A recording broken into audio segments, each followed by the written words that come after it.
We will start our new topic which is measurement of national income. तो इस video में हम पूरा इंट्रोडक्शन देते हैं कि क्या है मेजरमेंट ऑफ नेशनल इनकम और कैसे मेजर किया जाता है, कौन कौन से मेथड होते हैं। तो चलिए इंट्रोडक्शन देते हैं।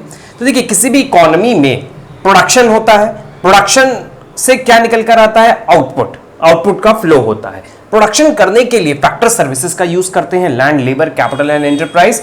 और फैक्टर सर्विसेज को क्या करते हैं हम, फैक्टर पेमेंट करते हैं। एक बार रिवाइज कराते हैं।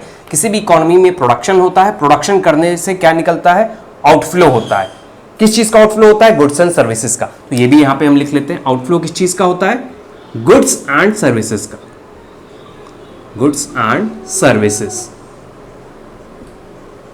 अब प्रोडक्शन करने के लिए हमें फैक्टर सर्विसेज का यूज करना होता है। फैक्टर सर्विसेज को हम फैक्टर पेमेंट करते हैं, रेंट, सैलरी, वेजेस, प्रॉफिट, ये कैपिटल, ये सब क्या है, फैक्टर पेमेंट।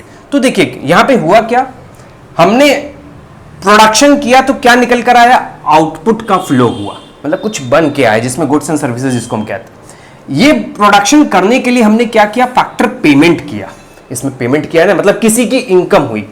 अब वो इनकम का क्या करेगा, जिसको यहां पे इनकम हुई होगी वो क्या करेगा, वो पैसा वहां पे खर्चा कर देगा। किस चीज पे, गुड्स एंड सर्विसेज पे। किस नाम से, एक्सपेंडिचर के नाम से। तो यहीं से हमको 3 मेथड्स मिल जाते हैं एक्सपेंडिचर। कैसे 3 मेथड्स मिलेंगे, तो चलिए एक कंक्लूजन लेते हैं, फिर हम इसी में आपको 3 मेथड्स दिखाएंगे कि कौन कौन से मेथड हैं मेजरमेंट के। तो देखिए, thus production gives rise to income. जब प्रोडक्शन होता है तो इनकम जनरेशन होता है। देखिए, जब प्रोडक्शन हुआ तो इनकम का जनरेशन हुआ, किसी को इनकम मिली। Income results in expenditure.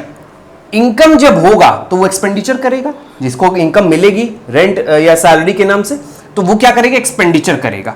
Expenditure करने के बाद वो फिर से क्या बन जाएगी, किसी की इनकम बन जाएगी। तो देखिए, एक तरह से हमें 3 चीजें दिख रही है। सबसे पहले क्या हो रहा है, आउटपुट का फ्लो हो रहा है। फिर क्या हो रहा है, किसी की इनकम जनरेट हो रही है।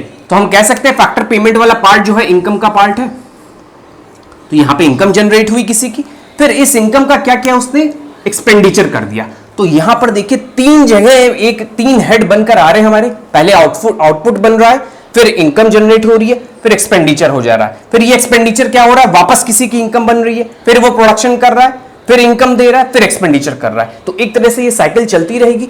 इस साइकिल में 3 जगह इनकम जनरेट होगी, एक तो प्रोडक्शन के नाम से, एक इनकम जनरेशन के नाम से, एक एक्सपेंडिचर के नाम से। तो यहां पर जो इनकम जनरेट हो रही है, 3 जगह जनरेट हो रही है, ये 3 हमारे मेथड बन जाते हैं। 3 मेथड मिल जाते हैं। वो तीनों मेथड की नाम क्या है, एक तो था आउटपुट वाला, जिसमें जिस आउटपुट फ्लो की वजह से हमारा वैल्यू एडेड मेथड बना। अभी बताएंगे क्यों value added method. Income generate होती है फिर, तो इनकम मेथड आ गया दूसरा। और थर्ड है एक्सपेंडिचर मेथड, क्योंकि इस इनकम को एक्सपेंडिचर के फॉर्म में गुड्स एंड सर्विसेज पर लगा दिया जाता है। तो ये 3 मेथड्स हो गए। अब हम बताते हैं वैल्यू एडेड नाम क्यों रखा गया। प्रोडक्शन में क्या किया जाता है, रॉ मटेरियल पे उसको वैल्यू बनाई जाती है। सपोज कोई रॉ मटेरियल लिया आपने, उसको फिनिश गुड्स में कन्वर्ट किया, तो रॉ मटेरियल में कुछ वैल्यू ऐड की आपने, तभी वो फिनिश गुड्स बना। तो इसलिए हमने आउटपुट मतलब प्रोडक्शन वाले जो मेथड था उसको क्या नाम दे दिया है, वैल्यू एडेड मेथड। फिर ये वैल्यू एडेड वाला जो नेक्स्ट जो उसके बाद था वो इनकम था, इनकम जनरेशन वाला, तो इनकम मेथड रख दिया। ये एक्सपेंडिचर में जाता है, एक्सपेंडिचर मेथड। कौन सा मेथड किस समय लगेगा वो क्वेश्चन पे डिपेंड करेगा। कैलकुलेट करने के लिए क्वेश्चन में डेटा दिया रहेगा। अगर इनकम वाला डेटा दिया तो आप इनकम मेथड लगाइए, ये दिया है, ये दिया। अगर तीनों का डेटा दिया तो कोई भी एक मेथड लगा के सॉल्व कर दीजिए। हो सकता है क्वेश्चन बोले कि इस क्वेश्चन को तीनों मेथड से निकाल कर दीजिए नेशनल इनकम। तीनों डेटा दिया होगा तो आप तीनों मेथड यूज कर सकते हैं।